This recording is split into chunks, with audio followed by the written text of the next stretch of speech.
In today's video, I'm going to teach you how to create and print labels using Google Docs. First, open your Google Docs document and look towards the top menu bar. Over there, you'll notice a tab called Extensions. Go ahead and click on that. Once there, you'll see an option labeled Add-ons. Hover over it and a sub-menu should appear. Click on Get Add-ons, and then this will take you to the Google Workspace Marketplace, where you can find various tools to enhance your Google Docs experience. Now, in the search bar of the Marketplace, type in Create and Print Labels.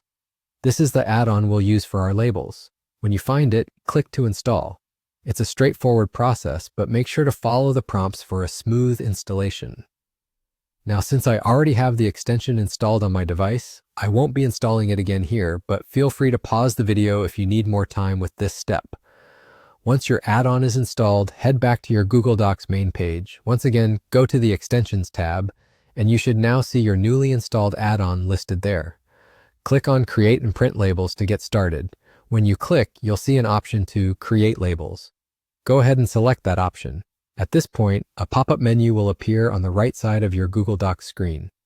This is where you can set all your label settings. You'll notice a field where you can enter a product number. This allows for customization based on the label sheets you're using. Feel free to enter any product number that matches what you have on hand. No worries if you're not sure which one to pick. Sometimes it's about experimenting with what works best for you. After you've filled in that information, click Use to proceed. Next, you'll actually create your label. This is a great time to be as creative or as straightforward as you'd like. Maybe you want something simple and classic, or perhaps something vibrant and eye-catching. Once satisfied with your label design, click Open Document to see a preview of what you've created.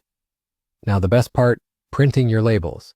Double-check everything to ensure that it looks just right. If everything is satisfactory, you're ready to print. Hit that print button and you're all set. And there you have it. Your labels are ready for whatever you need them for, whether that's organizing, mailing, or just getting creative with your files. I hope you found this tutorial helpful. Don't forget to like, comment, and subscribe for more tips and guides like this one. Have a great day.